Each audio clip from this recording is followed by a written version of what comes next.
له بالحق بشيرا ونذيرا وداعيا إلى الله بإذنه وسراجا منيرا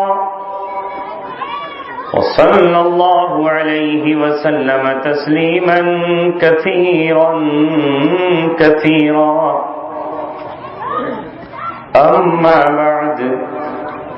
قال الله تبارك وتعالى في كتابه الكريم سبحان الذي أسرى بعبده ليلا من المسجد الحرام إلى المسجد الأقصى الذي باركنا حوله لنريه من آياتنا صدق الله العلي العظيم. قال رسول الله صلى الله عليه وسلم لا يؤمن أحدكم حتى أكون أحب إليه من والده وولده والناس أجمعين صدق الله العلي العظيم وصدق رسوله النبي الكريم.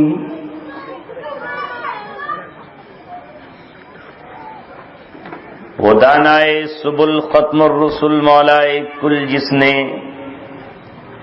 غبار راہ کو بخشا فروغ وادی سینا.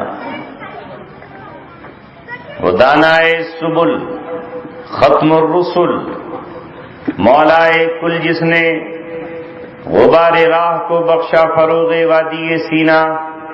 نگاہ عشق و مستی میں وہی اول وہی آخر، وہی قرآن، وہی فرقان، وہی یاسین،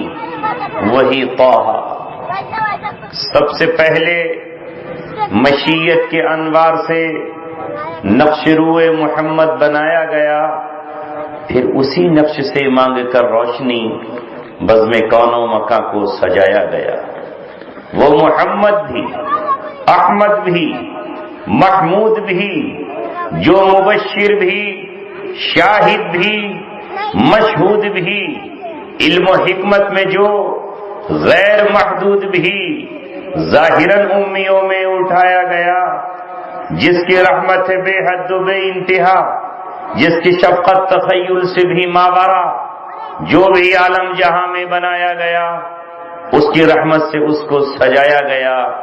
حشر کا غم ہو قاسم مجھے کس لیے، میرا آقا ہے وہ، میرا مولا ہے وہ، جس کے دامن میں جنت بسائی گئی، جس کے ہاتھوں سے کوثر لٹایا گیا.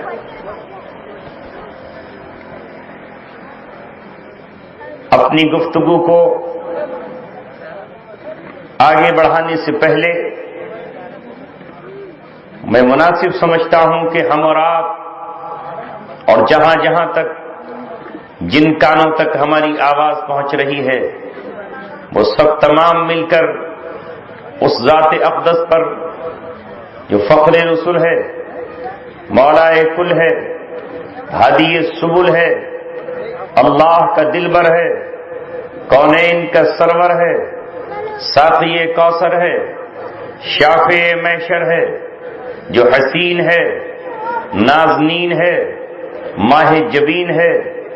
جس کے کردار اور اخلاق کی عظمتوں پر اس کے دشمنوں کو بھی یقین ہے، جو رہبر و رہنما ہے، جو بدر الدجا ہے، جو شمس العلا ہے، جو قمر الورا ہے، جس کا نام احمد مجتبی محمد مصطفیٰ ہے صلی اللہ علیہ وسلم. جو اٹھے تو آسمان کو بلندیاں مل جائیں، جو بیٹھے تو دھرتی کو پستی اور سکون مل جائے، جو مسکرائے تو ستارے چمکنے لگیں، جو بولے تو بلبلیں چہکنے لگیں، جس کے پسینے کی خوشبو سے ساری دنیا معطر ہو جائے، جس کی زلفوں سے رات اندھیرے کی بھیک مانگے اور جس کی پیشانی کی چمک سے صبح سویرا حاصل کرے، جس کی خوشی سے جنت مچلنے لگے، اور جس کے غصے سے جہنم بھی ابلنے لگے، اس ذات اقدس پر، اس شافع محشر پر، اس ساقی کوثر پر، اس محسن انسانیت پر ہم سب مل کر ہدیہ درود و سلام پیش کریں، جو کہ خود خالق کائنات کتاب حکمت میں فرماتا ہے، ان اللہ و ملائکتہ یصلون علی النبی یا ایھا الذین آمنوا صلوا علیہ وسلموا تسلیما اللہم صل علی محمد وعلی آل محمد کما صلیت علی ابراہیم وعلی آل ابراہیم انک حمید مجید یا رب صل وسلم دائما ابدا علی حبیبک خیر الخلق کلہم۔ کی محمد سے وفا تو نے تو ہم تیرے ہیں، کی محمد سے وفا تو نے تو ہم تیرے ہیں، یہ جہاں چیز ہے کیا لوح و قلم تیرے ہیں۔ میں آج ان نوجوانوں کو جنہوں نے ناگپور میں میری ٹوٹی پھوٹی گفتگو سن کر آج مجھے دعوت دی اور اس شہر میں مسجد اقصی، بیت المقدس اور قبلہ اول کے عنوان پر کچھ کہنے اور سننے کے لیے یہ بزم سجائی، ان نوجوانوں کو مبارکبادی پیش کرتا ہوں، اور مبارکبادی نہ بھی پیش کی جائے تو انہیں آج اپنی قسمت پر فخر ہونا چاہیے کہ اللہ تبارک و تعالیٰ نے آج کی شام انہیں مسجد اقصی کی تاریخ، اس کی عظمت اور اس کا موجودہ مقام سننے اور سمجھنے کے لیے آپ حضرات کو یہاں جمع کرنے کی توفیق نصیب فرمائی۔ آپ دیکھیں اللہ تبارک و تعالیٰ نے سرزمین عرب کو قبول فرمایا۔ دیکھیے یہ اللہ تبارک و تعالیٰ کی شان ہے، وہ جسے چاہے قبول فرمائے۔ وَرَبُّكَ يَخْلُقُ مَا يَشَاءُ وَيَخْتَارُ، تیرا رب جسے چاہتا ہے پیدا کرتا ہے اور جسے چاہتا ہے اپنا بنا لیتا ہے، جسے چاہتا ہے منتخب کر لیتا ہے۔ اللہ تبارک و تعالیٰ نے 7 زمینیں بنائیں، لیکن ان 7 زمینوں میں آپ بتاؤ سب سے اعلیٰ مقام، سب سے مقدس جگہ، سب سے زیادہ برکت کی جگہ کہاں ہے؟ وہ کون سا ٹکڑا ہے؟ وہ ہے جہاں پر اللہ تبارک و تعالیٰ نے اپنا گھر کعبۃ اللہ بنایا ہے۔ اگر ہم علاقوں کو دیکھیں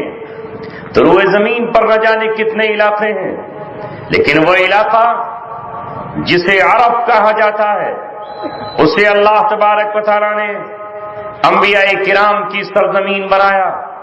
اسے اولیاء کرام اور ابدال اعظام کی سرزمین قرار دیا۔ اللہ تبارک و تعالیٰ نے 3 اہم مرکز بنائے ہیں، غور سے سنیں نوجوانوں، 3 اہم مرکز ہیں اور وہ تینوں کے تینوں مرکز سرزمین عرب پر ہیں۔ ایک ہے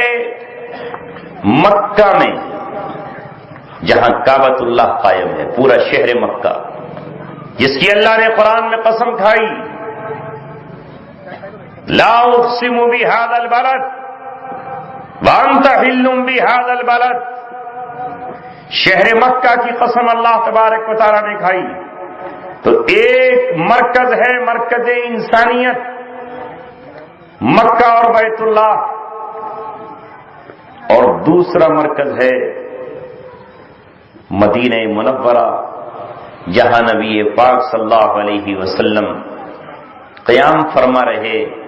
اور آج بھی قیام فرما ہیں۔ اور تیسرا مرکز ہے فلسطین میں، جسے بیت المقدس کہا جاتا ہے۔ مکہ مکرمہ میں جو مسجد ہے اس کا نام مسجد حرام ہے، اور فلسطین میں جو مسجد ہے اس مسجد کا نام مسجد اقصی ہے، اور مدینہ منورہ میں جو مسجد ہے اس مسجد کا نام مسجد نبوی ہے۔ یہ تین اللہ تبارک و تعالیٰ کے مرکز ہیں جن کو حرم قرار دیا گیا ہے۔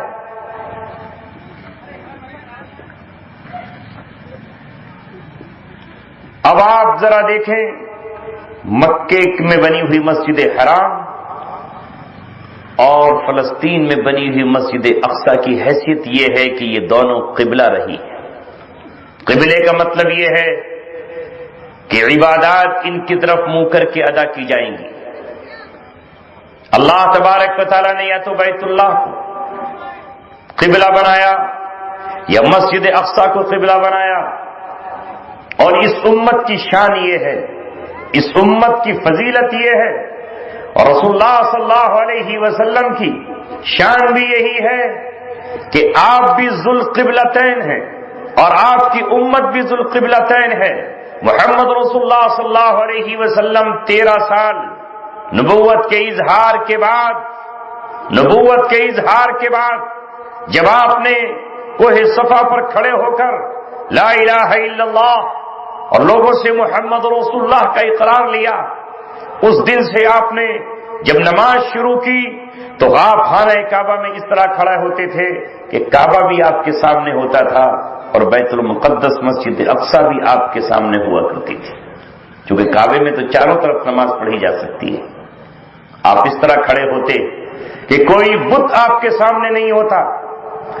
اور اس طرح رخ پر کھڑے ہوتے کہ کعبہ بھی سامنے آ جائے اور مسجد اقصی بھی سامنے آ جائے۔ اس کے بعد آپ مدینہ منورہ ہجرت فرما گئے، تقریباً 17 مہینے تک آپ نے وہاں پہنچ کر مسجد اقصی کی طرف نماز پڑھی، یعنی وہاں آپ کا قبلہ وہاں دونوں پہ عمل نہیں ہو سکتا تھا کہ کعبے بھی رخ کریں اور بیت المقدس کا بھی رخ ہو، وہاں بیت المقدس ہی کا ہو سکتا تھا۔ 17 مہینے آپ نے وہاں پر منہ کر کے نماز پڑھی۔ اب اللہ تبارک و تعالیٰ نے آپ کی منشا کے مطابق جب آپ کی چاہت یہ ہوئی کہ اے اللہ میں تمام دنیا کا امام، میری امت تمام قوموں کی امام، اور ساری دنیا میں زمین کا امام بیت اللہ کعبۃ اللہ ہے، اس لیے میرا قبلہ اور میری امت کا قبلہ خانہ کعبہ کو قرار دے دیا جائے، تو اللہ نے کہا فَلَنُوَلِّيَنَّكَ قِبْلَةً تَرْضَاهَا فَوَلِّ وَجْهَكَ شَطْرَ الْمَسْجِدِ الْحَرَامِ۔ 17 مہینے کے بعد حکم آ گیا کہ اب آپ کا اور آپ کی امت کا قبلہ خانہ کعبہ ہے۔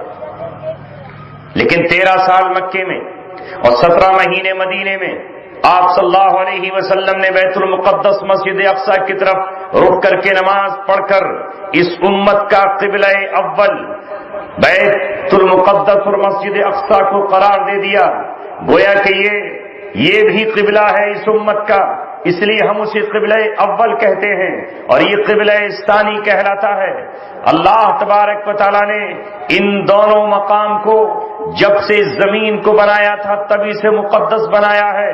جب یہ زمین بنائی گئی اور اس زمین کو پانی پر بچھایا گیا تو جہاں پانی پر سب سے پہلے جھاگ قائم ہوئے، جہاں سے زمین نے بننا شروع کیا، وہ مقام ہے جہاں پر کعبۃ اللہ قائم ہے۔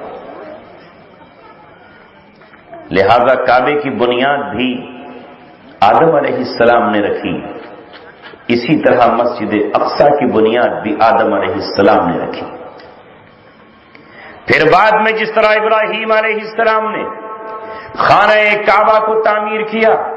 بیت اللہ کو تعمیر کیا، اسی طرح ابراہیم علیہ السلام کی اولادوں نے اپنے والد کے ساتھ مل کر مسجد اقصی کو تعمیر کیا۔ اس سے پہلے حضرت آدم نے اس کو بنایا۔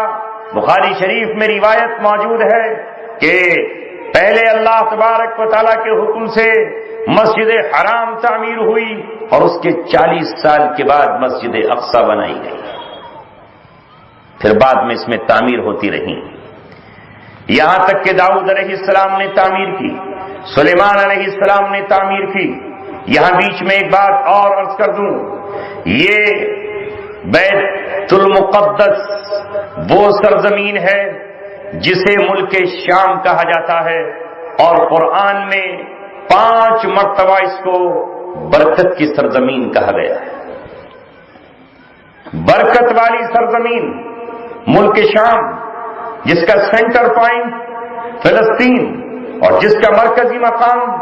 مسجد اقصی، اس کے چاروں طرف کا علاقہ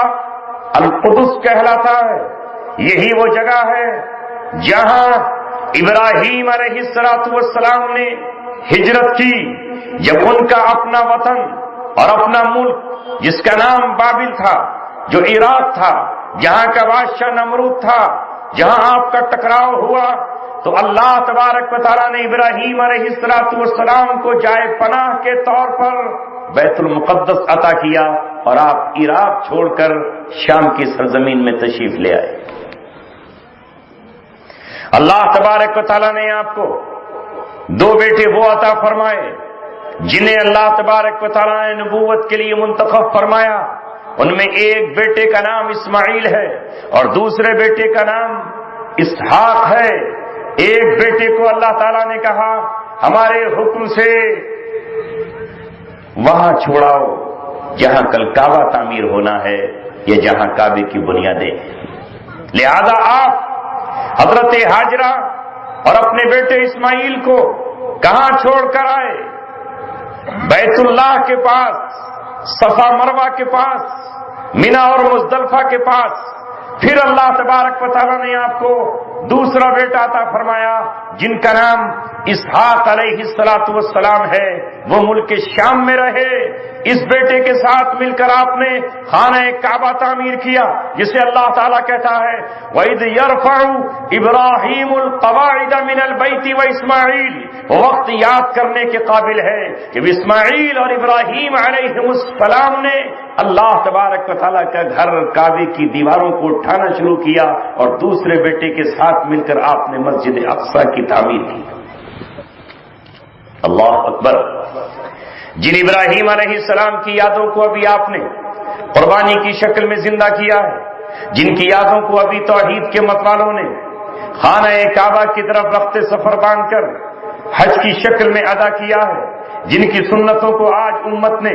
شیطان کے کنکریاں مار کر اور وہاں قربانی کر کے ادا کیا ہے، انہی ابراہیم علیہ السلام کو اللہ تبارک و تعالیٰ نے دونوں مرکزوں پر ٹھہرنے کے لیے کہا.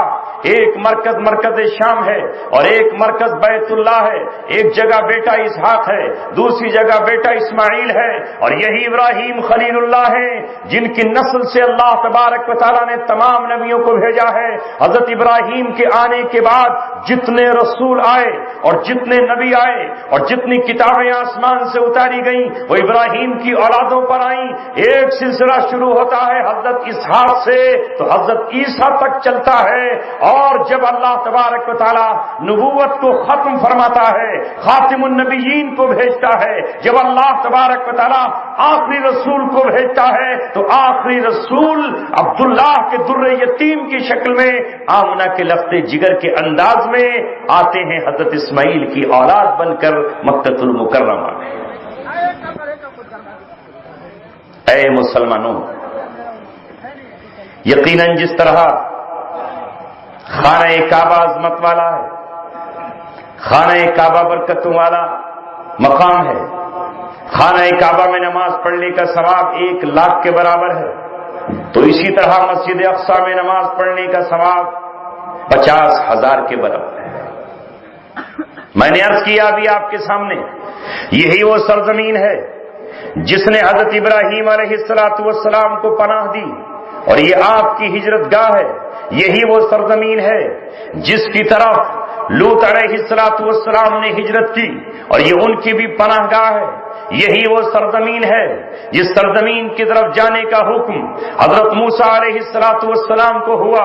اور کہا کہ اپنی پوری قوم بنی اسرائیل کو لے کر آپ ملک مصر سے نکل جائیے اور جائیے اس شہر میں جو برکت والی سرزمین ہے. اس زمانے میں بیت المقدس پر، مسجد اقصی پر قوم عمالقہ کا قبضہ تھا. اللہ تبارک و تعالیٰ نے موسیٰ علیہ السلام سے کہا آپ اس سرزمین کو واپس لیں،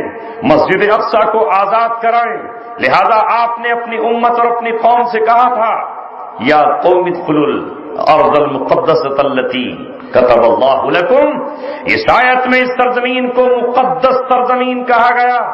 یہی وہ علاقہ ہے جب رات کی تاریکی میں موسیٰ علیہ السلام ادھر سے گزر رہے ہیں اپنی اہلیہ کو لے کر، تو اللہ تبارک و تعالیٰ کی طرف سے غیب سے آواز آئی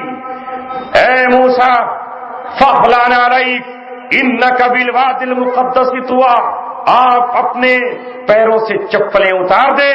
اس لیے کہ آپ وادی مقدس وادی طویٰ میں ہیں۔ اسی سرزمین کی قسم اللہ تبارک و تعالی نے قرآن میں کھائی، والتین والزیتون وطور سینین وہذا البلد الامین، یہ وہ مقام ہے جن کے ذرے ذرے برکت والے ہیں، اس لیے کہ یہاں انبیاء کرام اٹھائے گئے ہیں، یہی انبیاء کرام آرام فرما رہے ہیں، یہی وہ سرزمین ہے جس سرزمین میں حضرت عیسیٰ علیہ السلام پیدا ہوئے ہیں، یہی وہ مقام ہے جہاں داؤد علیہ السلام پیدا ہوئے، یہی وہ مقام ہے جہاں سلیمان علیہ السلام پیدا ہوئے، یہی وہ سرزمین ہے جہاں اللہ تبارک و تعالیٰ کے انبیاء کرام نے پناہ لی۔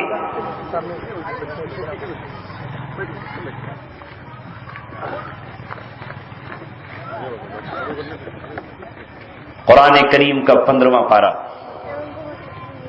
جس کی آیت میں نے آپ کے سامنے ابھی تلاوت کی ہے، اللہ نے اپنی کتاب اور اپنی زبان سے اس سرزمین کا نام لیا۔ کون مسلمان ہے جو نبی پاک صلی اللہ علیہ وسلم کی معراج کو نہیں جانتا؟ معراج کے معنی آتے ہیں سیڑھی، عروج کہتے ہیں بلندی کو اور ترقی کو۔ جس رات اللہ تبارک و تعالیٰ نے آمنہ کے لقت جگر، تاجدار بطحہ، کائنات کے دولہا، سرور کونین، فخر دو عالم صلی اللہ علیہ وسلم کو آسمانوں سے اوپر بلایا،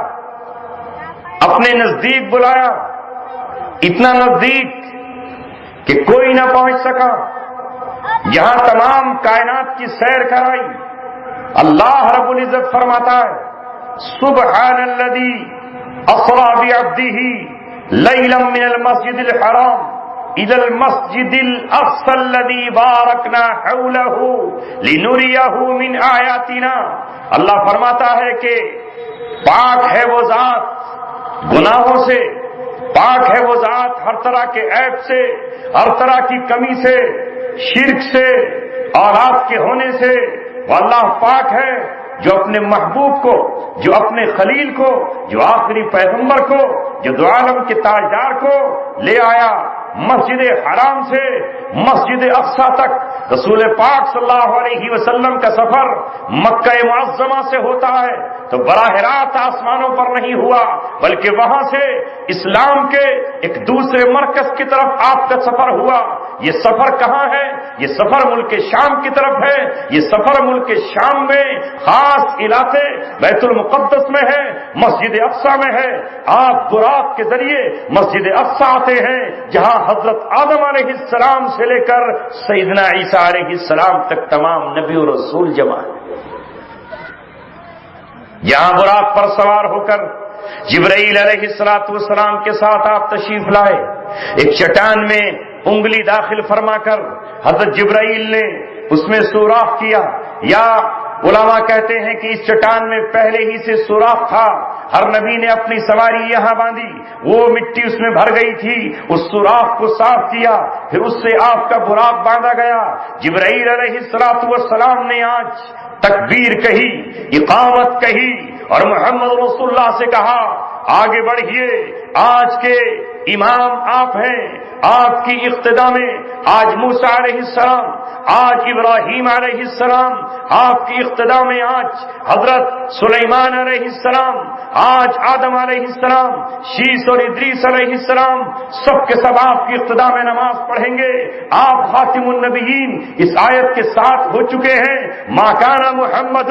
ابا احد من رجالکم ولکن رسول اللہ وخاتم النبیین۔ اور آج اس امامت کے بعد آپ سید المرسلین، سید الانبیاء، سید الاولین والآخرین کے خطاب سے سرفراز ہونے جا رہے ہیں۔ آپ نے نماز پڑھائی اور یہاں سے پھر آپ کا سفر معراج کے ذریعے پہلے آسمان اور پھر وہاں سے 7ویں آسمان، اور اس کے بعد پھر سدرۃ المنتہا، اور پھر سدرۃ المنتہا پر جبرائیل کے ٹھہرنے کے بعد بذریعہ رف نبی پاک صلی اللہ علیہ وسلم عرش پر پہنچتے ہیں اور اللہ تبارک و تعالیٰ سے روبرو ہوتے ہیں۔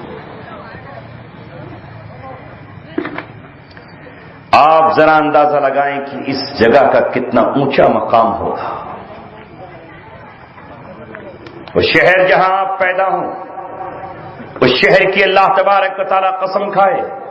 وہ شہر اما بن جائے، وہ اللہ تبارک و تعالیٰ کا حرم بن جائے. جس شہر کی طرف آپ ہجرت فرمائے مدینہ، وہ شہر یثرب سے بدل کر طابہ اور طیبہ بن جائے، وہ مدینہ الرسول کہلائے، اس کی مٹی خاک شفا کہلائے، اور وہاں کا سفر عبادت قرار پائے. اللہ تبارک و تعالیٰ کے حبیب اور محبوب نے جہاں انبیاء کرام کی امامت فرمائی ہو اور جہاں سے اللہ تبارک و تعالیٰ نے معراج کا سفر شروع کیا ہو، اس کا کتنا اونچا مقام ہے. 5 مرتبہ اللہ تبارک و تعالیٰ نے اسے برکت والی سرزمین یا مقدس سرزمین کہا ہے. وہی مسجد اقصی ہے. آپ صلی اللہ علیہ وسلم نے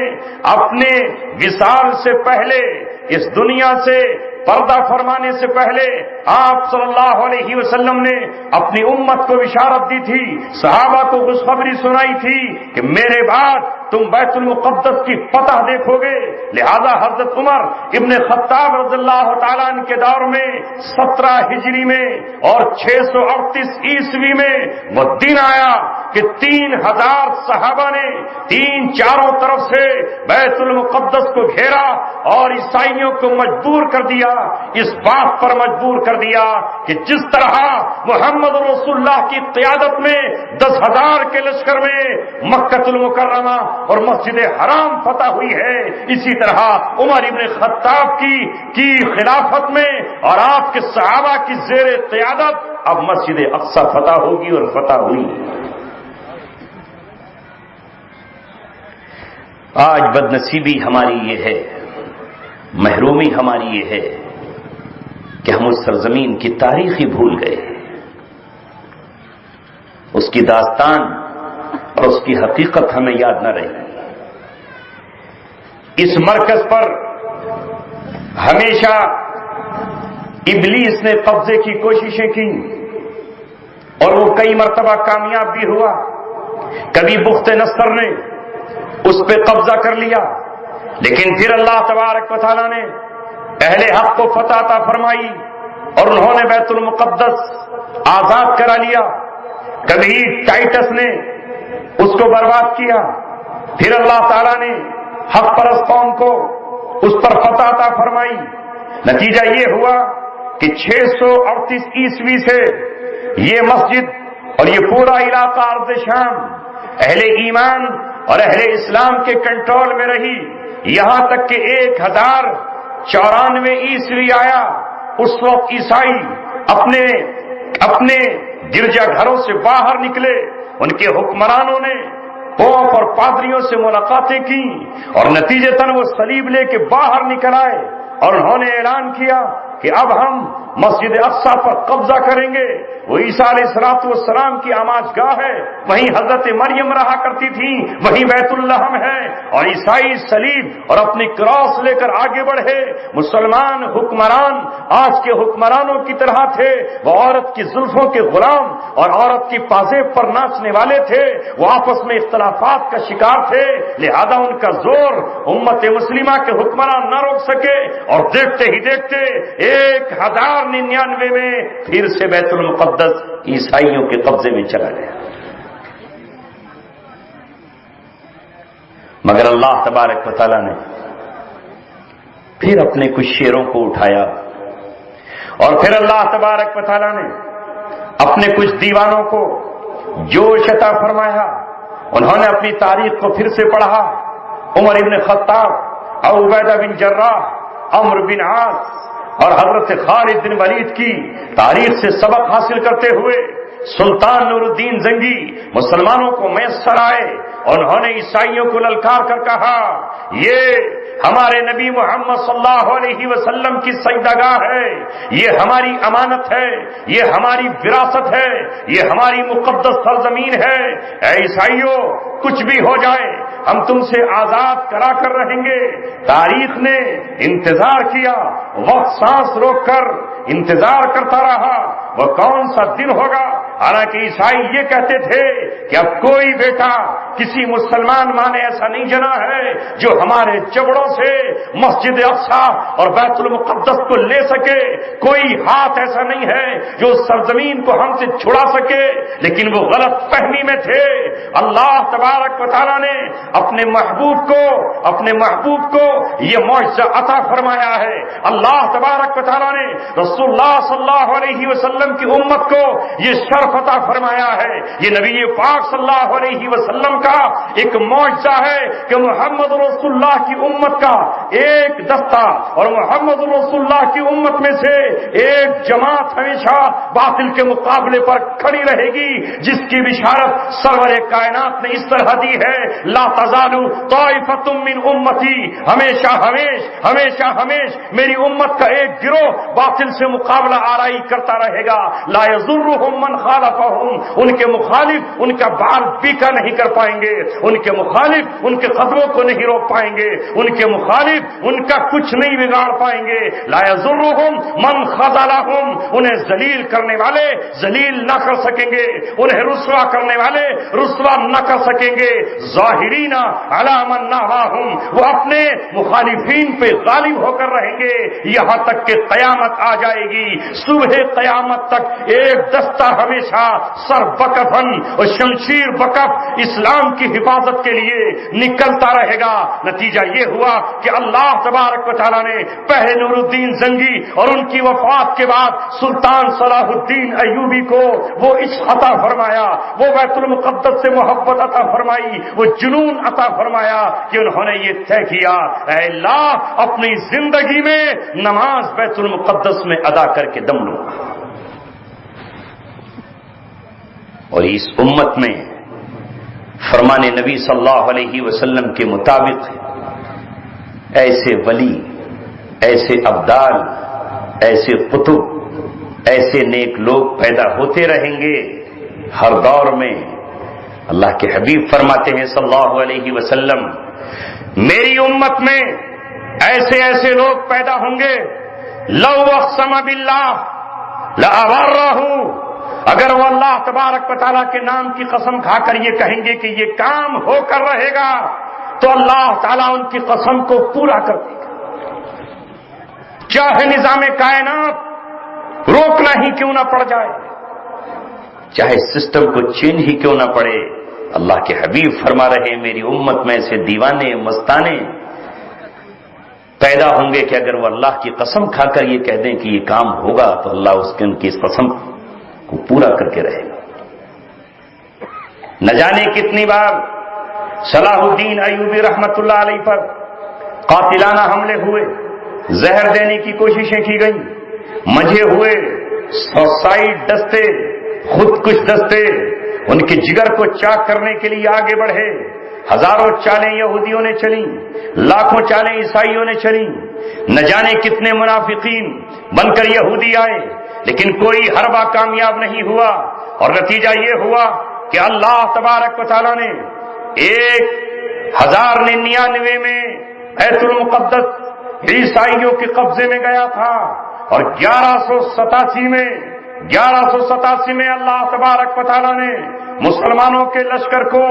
کامیابی اور کامرانی عطا فرمائی، اور دنیا وہ منظر دیکھ رہی تھی جس کو قرآن نے مکے کے تعلق سے محمد رسول اللہ کو پیش کیا تھا، انا فتحنا لک فتحا مبینا، قرآن کی آیت کے اعلان کر رہی تھی اذا جاء نصر اللہ والفتح، جب آئے گی اللہ تبارک و تعالیٰ کی مدد اور اللہ تبارک و تعالیٰ کی طرف سے فتح۔ کل مکہ میں صحابہ کو فتح ملی، عمر ابن خطاب کو بیت المقدس کو آزاد کراتے ہوئے 638 میں فتح ملی، اور آج 1187 میں حطین کے مارکے کو سر کرتے ہوئے صلاح الدین ایوبی کی فوجیں پھر مسجد اقصی میں داخل ہوئی اور نماز ادا کی گئی۔ دور بدلتے رہے اور آتے رہے، عیسائیوں نے ہمت نہیں ہاری، یہودیوں نے سازشیں نہیں چھوڑی، ان کا ہر بوڑھا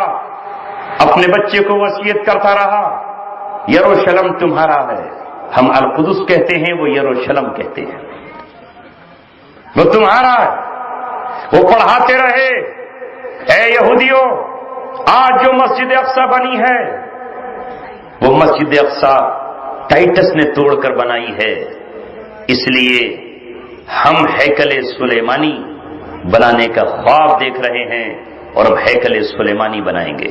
ہیکل سلیمانی کا مطلب یہ ہے ان کے یہاں کہ سلیمان علیہ السلام نے جس طرح مسجد بنائی تھی یہ وہ مسجد نہیں ہے۔ ٹائٹس 70 عیسوی میں اسے توڑ کر ختم کر گیا تھا۔ ان کے عقیدے میں یہ ہے کہ جب سے ٹائٹس نے اس گھر کو توڑا ہے اس کے بعد پھر مسلمانوں نے بنائی ہے، تو یہ ہے ہیکل سلیمانی کے نقشے پر نہیں ہے۔ ہمیں جب موقع ملے گا، جب ہمیں قدرت ملے گی، اس دن ہم اس مسجد کو ڈھائیں گے، چاہے وہ بنو امیہ نے بنائی ہو یا حضرت عمر کے حکم سے بنی ہو، ہم اسے توڑ دیں گے۔ ہمارا ہیکل سلیمانی سن 70 عیسوی سے ٹائٹس کے زمانے سے ٹوٹا ہوا چل رہا ہے۔ وہ اس کے لیے کوششیں کرتے رہے، عیسائیوں سے دوستیاں کرتے رہے، یہاں تک کہ 1917 میں ان سے برطانیہ نے وعدہ کیا کہ ہم تمہیں تمہاری سرزمین پر پہنچا دیں گے، اور چند یہودی، ہاں وہ یہودی جنہیں قرآن نے لعنت زدہ قوم کہا ہے، جن پر اللہ تبارک و تعالیٰ کی لعنت حضرت داؤد علیہ السلام کے زمانے سے شروع ہوئی ہے اور حضرت عیسیٰ علیہ السلام تک ہوتی رہی ہے۔ داؤد جیسے نبی نے ان پہ لعنت کی ہے اور حضرت عیسیٰ علیہ السلام جیسے نبی نے ان پر لعنت کی ہے، اور اللہ تبارک و تعالیٰ نے قرآن میں فرمایا ہے ضربت علیہم الذلۃ والمسکنۃ وباؤوا بغضب من اللہ تعالیٰ نے اس قوم پہ ذلت و لعنت مسلط کر دی ہے، اس لیے کہ انہوں نے اللہ کے نبیوں کا قتل کیا ہے، اس لیے کہ انہوں نے ہمیشہ اسلام کو ختم کرنے کی کوشش کی ہے، انہوں نے حضرت عیسیٰ علیہ السلام تک کو قتل کرنا چاہا ہے، وہ تو اللہ نے ان کو اپنی حفاظت میں لے لیا ہے۔ وہ لعنت زدہ قوم جس پر خود اس کے نبیوں کے ذریعے لعنت کی گئی ہو، اس نے اپنے بچوں کو خواب دکھائے، تمہیں ایک دن یروشلم میں پہنچنا ہے۔ ہر سال وہ یہ کہتے تھے کہ اگلا سال یروشلم میں، اگلا سال یروشلم میں، یہاں تک کہ فروری 1924 میں وہاں یہودیوں کو بسا دیا گیا فلسطین میں، گویا کہ ارض حرم، ارض قدس، جس سرزمین کے احترام کا حکم حضرت موسیٰ علیہ السلام کو دیا گیا، جس کی خاک میں نہ جانے کتنے انبیاء آرام فرمائے، کتنے صلحاء، کتنے شہداء، کتنے اولیاء، کتنے غازی، کتنے صحابہ وہاں آرام کنا ہیں۔ ان کے اوپر وہ قوم پہنچی جو سر تاپا ناپاک ہے، جو خنزیر و بندروں سے بھی زیادہ بدتر ہے، جن کے باپ دادا کو اللہ تبارک و تعالیٰ نے جرم میں بندر و خنزیر بنایا تھا، وہ 1924 میں وہاں قابض ہوئے، اور بالآخر جب مسلمانوں کی حکومت 1924 کو توڑ دی گئی اور صفحہ ہستی سے ان کے نظام کو ختم کر دیا گیا، اور دنیا میں ابلیس کی حکومت قائم ہوئی، پہلی مرتبہ حکومت قائم ہوئی اقوام متحدہ کی شکل میں، یونائٹڈ نیشن کی شکل میں، جس میں 70 کا آنکڑا اس طرح رکھا گیا ہے کہ جس طرح حضرت داؤد کے زمانے میں یا اس دور میں 70 یہودی ہوا کرتے تھے جو ہیکل سلیمانی میں بیٹھتے تھے، اسی طرح اقوام متحدہ میں بھی 70 کا عدد رکھا گیا۔ اور بالآخر 1948 اس سرزمین کو یہودیوں کا ملک قرار دے دیا گیا۔ سوچو نوجوانوں، جہاں ان کے داخلے پر پابندی، جس سرزمین سے انہیں نکالنے کا محمد رسول اللہ صلی اللہ علیہ وسلم کا حکم،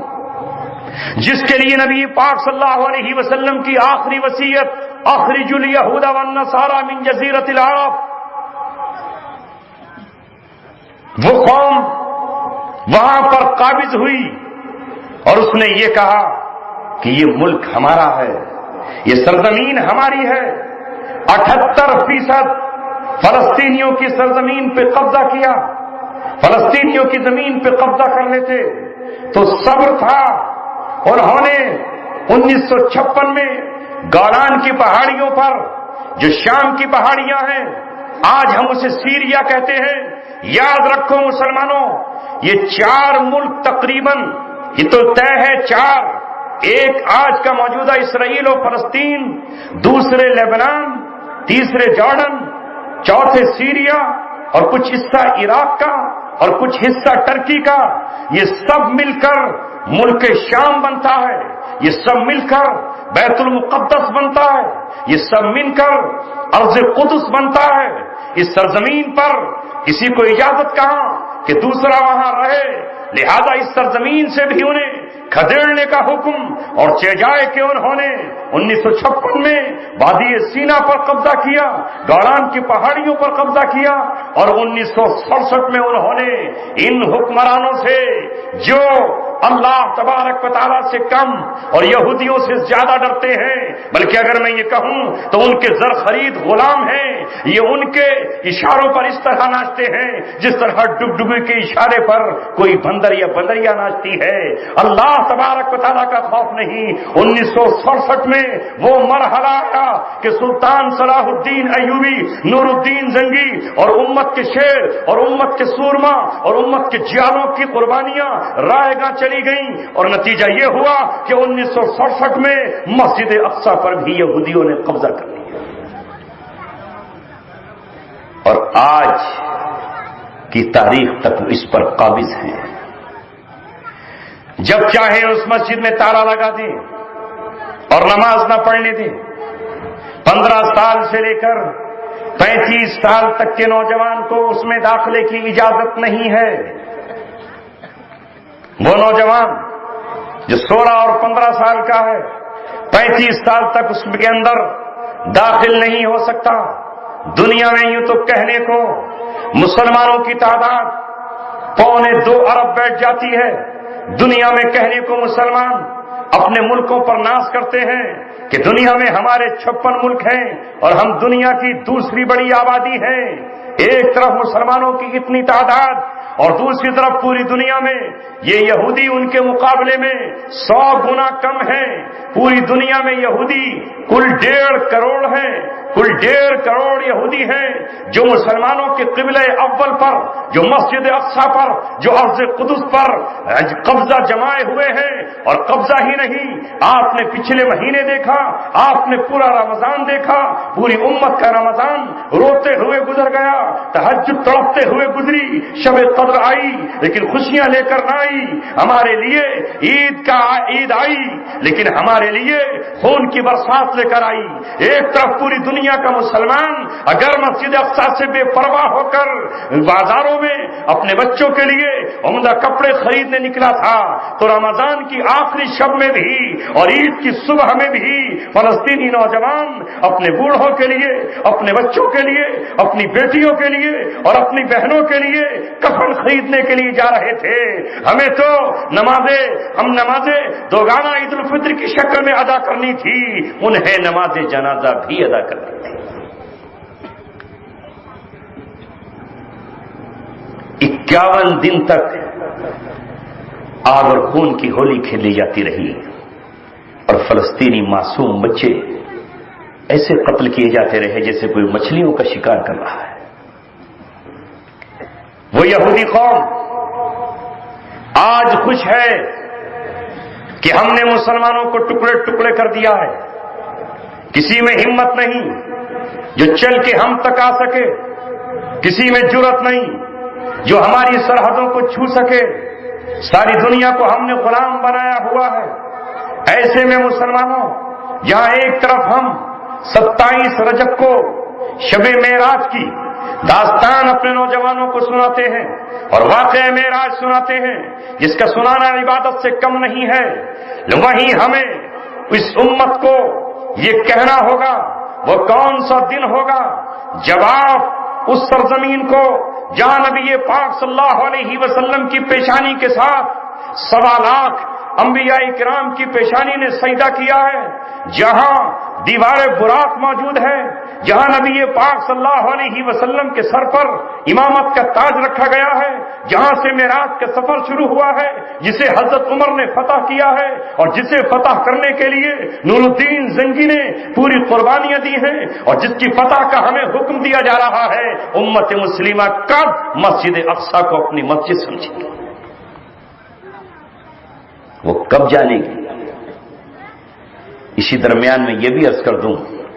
کہ سرزمین کا مقام ختم نہیں ہوگا، وہ کل بھی اسلام کا مرکز تھی، آج بھی ہے، اور قیامت کے نزدیک اسی سرزمین کو اسلام کا مرکز بننا ہے، اور یہ طے ہے، یہ طے ہے۔ یہودی بھی اسی انتظار میں ہے کہ ان کا مسیحا یہیں آئے گا، جسے وہ دجال کہتے ہیں،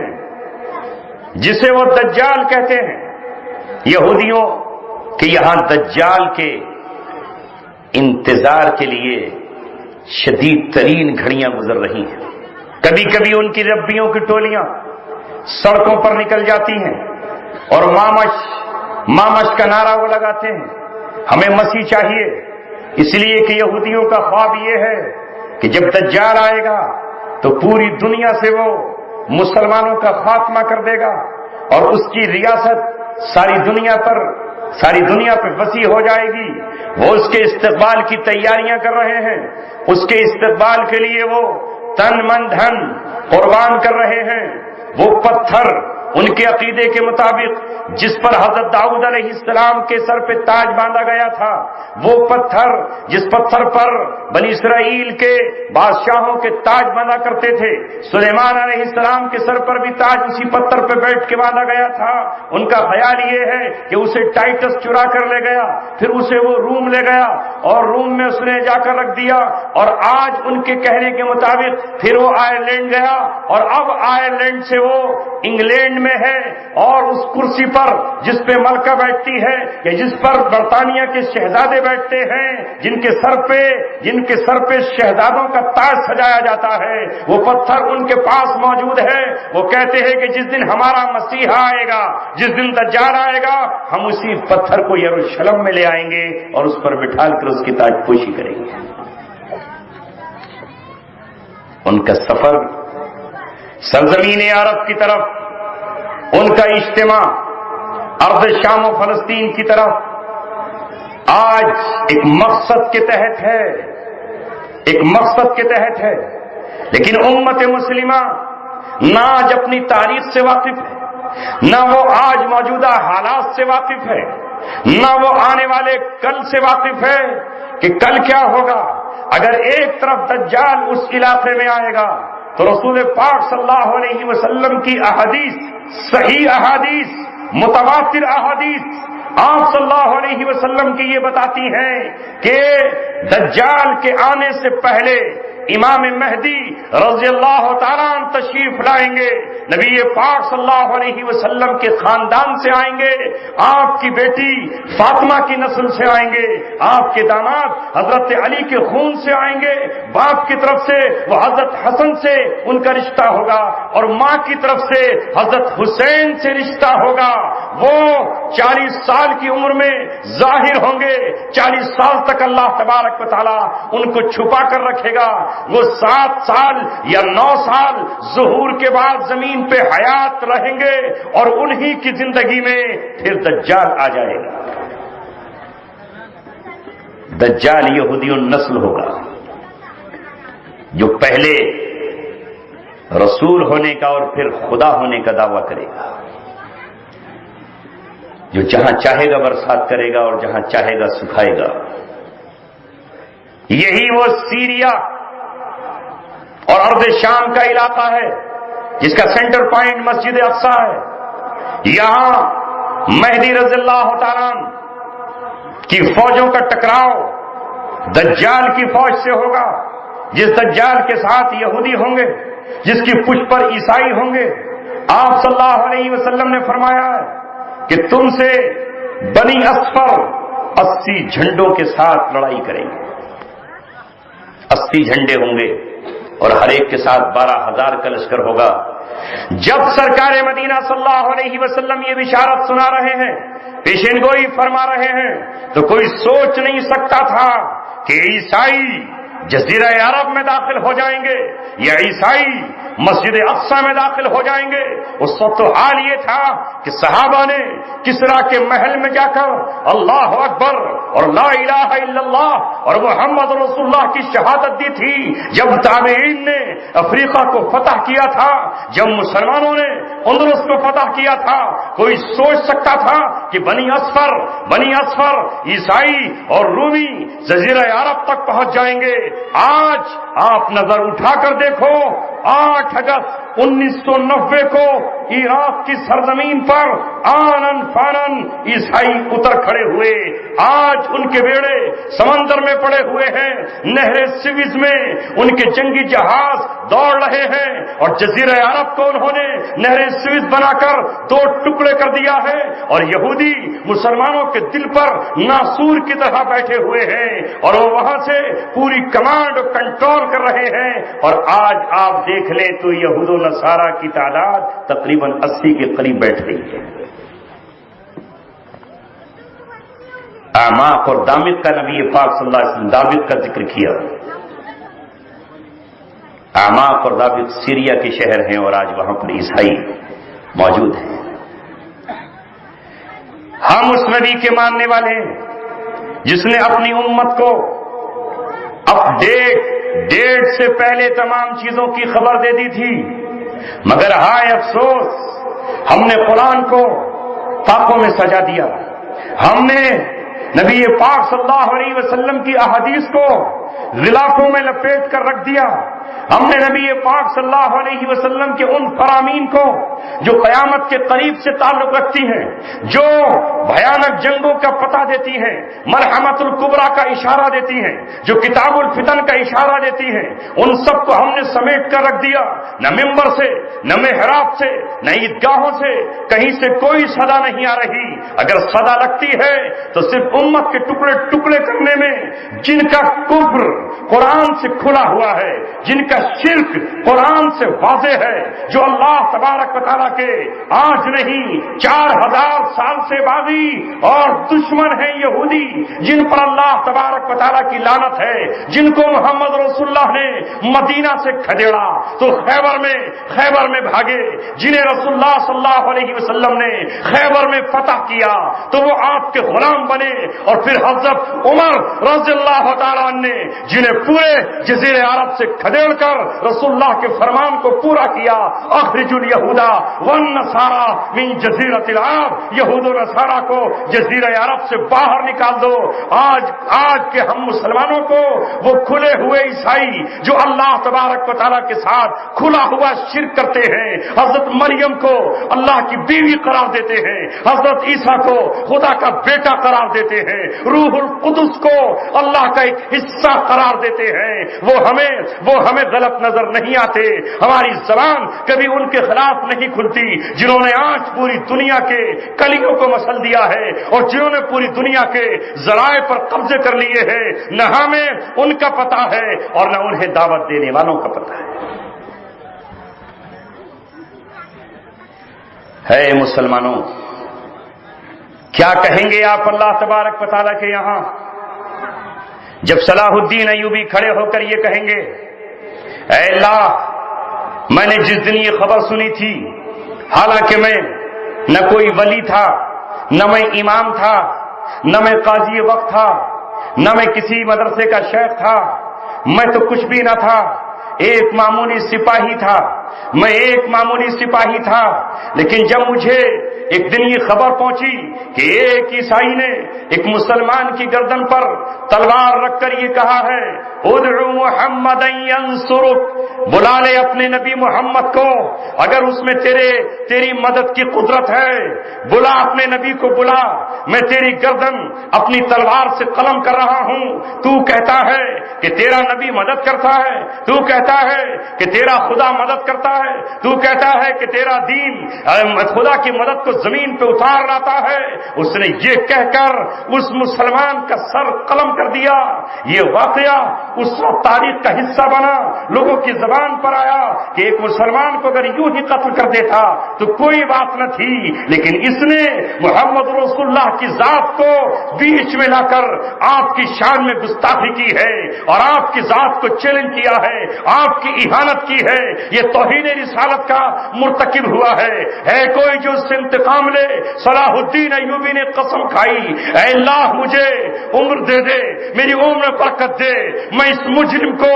جس نے میرے نبی کو چیلنج کیا ہے میں اسے پکڑوں اور اسے بتاؤں کہ محمد رسول اللہ کے دیوانے کس طرح ہوتے ہیں. تاریخ نے لکھا ہے, تاریخ اس سچائی کو چھپا نہیں سکتی ہے. عیسائیوں کے دل آج بھی صلاح الدین ایوبی سے دہل جاتے ہیں. جب صلاح الدین نے بیت المقدس کو فتح کر لیا تو اپنی فوج کو حکم دیا, خفیہ ایجنسیوں کو حکم دیا, اپنے جرنیلوں کو حکم دیا, میں نے عام لوگوں کو تو معاف کر دیا ہے اپنے نبی کی سنت پر چلتے ہوئے جیسے آپ نے فتح مکہ میں معاف کیا ہے. لیکن اسلام اور رسول اللہ کی شان میں گستاخی کرنے والے 14 لوگوں کو محمد رسول اللہ نے معاف نہیں فرمایا تھا, ان کی لسٹ جاری فرمائی تھی اور یہ کہا تھا کہ اے میرے صحابہ سنو, یہ 14 واجب القتل ہیں. اگر خانہ کعبہ کے اندر نماز کی حالت میں ملے تو قتل کر دینا, یہاں تک کہ کعبہ سے لپٹے ہوئے ہو, پردے سے چمٹے ہوئے ہو تو بھی نہیں چھوڑنا. آپ کو خبر دی گئی, اللہ کے رسول ابن قتل جو آپ کی شان میں گستاخی کرتا تھا, جس نے گستاخی کرنے کے لیے ایک باندھی رکھی ہوئی تھی, وہ خانہ کعبہ کے پردوں سے چپٹ گیا ہے, زندگی کی بھیک مانگ رہا ہے. آپ نے فرمایا اسے اسی مقام پر ڈھیر کر دو. آج کے دن اللہ نے حرم کو بھی میرے لیے حلال کر دیا. صلاح الدین ایوبی نے کہا اسے لاؤ, چاہے وہ سمندر میں ہو یا دریا میں ہو یا ریت میں ہو, میں اسے جواب دوں گا. جب اسے پکڑ کر لایا گیا تو کب کپا رہا تھا. صلاح الدین ایوبی نے کہا وہ دن یاد ہے تجھے جب تو نے کہا تھا ادعو محمد ینصرک, بلا لے اپنے ابن محمد کو صلی اللہ علیہ وسلم. سن, ان کی ذات تو بہت بلند ہے, وہ تو بہت اعلیٰ ہیں. یہ ان کا ادنا سا غلام آج آیا ہے تیرے سامنے, بھیج دی اللہ تعالیٰ نے مدد. دیکھ تیری صلیب توڑ دی گئی, تیرا کراس ختم کر دیا گیا, تمہاری شان و شوکت توڑ دی گئی, مسجد اقصی ہم نے واپس لے لی ہے. اور اب میں یہ تجھ سے کہتا ہوں تو جسے بلانا چاہے بلا, میں نے سب کو معاف کیا ہے, لیکن تم مجھ سے نہیں بچ سکتا. میں اپنے نبی کی سنت کو زندہ کر کے رہوں گا اور توہین رسالت کے جرم کا تجھے مرتکب پایا ہے, لہذا تیرا کام مجھے خود اپنے ہاتھ سے کرنا ہے. کیا جواب ہوگا ہمارے پاس کل قیامت میں؟ میرے دوستو, رسول اللہ کے غلام تو پوری دنیا میں ہے, کوئی جزیرہ بچا ہوا نہیں, کوئی خطہ بچا ہوا نہیں. محمد رسول اللہ کے غلام, کاش پھر سے غیرت پیدا ہو جائے اور کاش پھر سے ہم یہ سمجھ سکے کہ جو مارکا آج سیریا, شام, فلسطین و عراق میں بپا ہے, اس کا تعلق قرآن و حدیث و سنت سے ہے. یہی وہ مارکا ہے جس میں مسلمانوں کو فتح ملنی ہے, کوئی نہیں روک پائے گا. میرے محبوب نے جو کہہ دیا, سرکار دو جہاں نے جو فرما دیا, وہ ہو کے رہے گا. آپ نے فرمایا ہے وَيُلْقِ الْإِسْلَامُ بِجِرَانِهِ فِي الْأَرْضِ, اسلام اپنی گردن زمین پر جب پھیلائے گا تو بڑھتا چلا جائے گا, اسے کوئی نہیں روکے گا. یہاں تک کہ آپ نے فرمایا کہ میری امت کیسے ہلاک ہو سکتی ہے جس کے شروع میں میں ہوں, جس کے بیچ میں مہدی ہیں اور جس کے آخر میں عیسیٰ ابن مریم ہے. یہ امت ہلاک نہیں ہوگی. اللہ تبارک و تعالیٰ اس امت کو بچا کر رہے گا. پہلے کمانڈر ان چیف اور امیر کی حیثیت میں حضرت مہدی ہوں گے. اس کے بعد ابلیس جب پریشان ہو جائے گا, چھڑبڑا جائے گا, کیا کروں, مسلمانوں کی فوجیں بڑھتی چلی جا رہی ہیں، میرے علاقے چھنتے چلے جا رہے ہیں، یہاں تک کہ امام مہدی قسطنطنیہ کو جو آج کا ٹرکی ہے اسے فتح کر لیں گے۔ آپ نے صحابہ سے فرمایا تھا، جانتے ہو اس شہر کو جس کے 3 طرف سمندر ہے؟ صحابہ نے کہا ہاں، وہ قسطنطنیہ ہے، وہ ٹرکی ہے جس کے 3 طرف سمندر ہے اور ایک طرف خشکی ہے۔ آپ نے فرمایا امام مہدی کا لشکر جنگ نہیں کرے گا، صرف اس کے دروازوں تک پہنچے گا، اللہ کی تکبیر کا نعرہ لگائے گا، اس کی فصیلیں ٹوٹ جائیں گی اور ٹرکی فتح ہو جائے گا۔ جب یہ علاقے فتح ہوتے چلے جائیں گے تو ابلیس گھبرا جائے گا کہ آخر اب اس روحانیت کے امام حسین کی اولاد اور حسن کے بیٹے سے کیسے نپٹا جائے۔ سارے یہودی چھڑبڑا اٹھیں گے، تو اس ہڑبڑاہٹ میں دجال باہر نکل آئے گا اور وہ مقابلے کے لیے آگے بڑھے گا۔ لیکن جب وہ آئے گا، پہلا دن 1 سال کے برابر ہوگا، وہ کل 40 دن رہے گا، دوسرا دن 1 مہینے کے برابر ہوگا، اور تیسرا دن 1 ہفتے کے برابر ہوگا، اور باقی 37 دن عام دنوں کے برابر ہوں گے، کل 40 دن رہے گا۔ اس طرح 1 سال، 1 مہینہ، 1 ہفتہ، 37 دن وہ زمین پر رہے گا۔ اب اللہ تبارک و تعالیٰ نے اس کے خاتمے کے لیے عیسیٰ علیہ السلام کو 4تھے آسمان پر بحفاظت رکھا ہوا ہے۔ جب یہی سیریا، یہی شام، دمشق کے ایک حصے میں سفید مینارے پر مسجد میں جامع اموی میں نماز فجر پڑھائی جا رہی ہوگی، اقامت کہی جا چکی ہوگی، تکبیر کہہ دی جائے گی، بس اللہ تبارک و تعالیٰ 2 فرشتوں کے ساتھ حضرت عیسیٰ ابن مریم کو بھیج دے گا، شور مچے گا، عیسیٰ علیہ السلام تشریف لے آئے، پوری مسجد گونج اٹھے گی، امام مہدی رضی اللہ تعالیٰ عنہ مصلی سے پیچھے ہٹ کر آپ کو امامت کی دعوت دیں گے، لیکن عیسیٰ علیہ السلام کہیں گے نہیں، اس امت کا امام اس امت ہی میں سے ہوگا، اقامت آپ کے لیے کہی گئی ہے، آپ نماز پڑھائیے۔ نماز فجر کی ادائیگی کے بعد عیسیٰ علیہ السلام فرمائیں گے دروازے کھول دیے جائیں، اب مقابلہ ہوگا، میں آ گیا ہوں۔ عیسیٰ علیہ السلام کی اب قیادت میں، حضرت مہدی کی معیت میں مسلمانوں کا وہ لشکر جس کی تیاریاں اللہ تبارک و تعالیٰ پہلے سے کرا کر رکھے گا، پہلے سے موجود ہوں گے، یہ سب یہ دجال سے بھڑیں گے، اور یہاں تک کہ اس لڑائی میں دجال کی نظر حضرت عیسیٰ علیہ السلام پہ پڑ جائے گی، اور عیسیٰ علیہ السلام کو دیکھتے ہی وہ بھاگنا شروع کر دے گا، بھاگنا چاہے گا۔ عیسیٰ علیہ السلام اسے ڈپٹ کر کہیں گے تیرے لیے میرے ہاتھ سے موت طے ہے، تو مجھ سے بچ کر نہیں جا سکتا۔ حالانکہ حدیث میں آتا ہے کہ اگر عیسیٰ علیہ السلام بھی اسے نہ مارے تو وہ گھل کے مر جائے گا۔ آپ کو دیکھتے ہی وہ ایسے گھلنے لگے گا جیسے نمک پانی میں، چربی دھوپ میں۔ کیوں؟ اس لیے کہ حضرت عیسیٰ کے نزول سے پہلے وہ سمجھ رہا تھا کہ اس سے عیسیٰ علیہ السلام کے سوا مجھے کوئی مار نہیں سکتا، اور اب عیسیٰ علیہ السلام کے نزول کے بعد یہ طے ہے کہ اب میں ان سے بچ نہیں سکتا۔ کہاں جائے گا بھاگ کر؟ ظاہر مکہ مدینہ نہیں جا سکتا، وہاں تو فرشتوں کا پہرا ہوگا۔ اسی کی حفاظت کے لیے 1948 میں یہ تمام صہیونی اور تمام یہودی آ کر بیت المقدس میں جمع ہوئے اور ساری طاقت اکٹھی کر رہے ہیں تاکہ وہ اس دجال کی حفاظت کریں۔ لیکن احادیث میں آتا ہے کہ لد گیٹ پر اس کا قتل حضرت عیسیٰ علیہ السلام کے ہاتھوں ہوگا۔ جہاں آج لد گیٹ ہے اسرائیل کے دروازے پر، وہ اسرائیل کی فوجی طاقت کا ہیڈ کوارٹر ہے، اور یہاں ایک ایئرپورٹ بنا ہوا ہے جو فضا میں تیر رہا ہے۔ یہودیوں کا یہ پلان ہے کہ کسی بھی صورت سے اسے بچا کر اس ایئرپورٹ کے ذریعے، کسی بھی ایروپلین کے ذریعے فضا میں لے جایا جائے،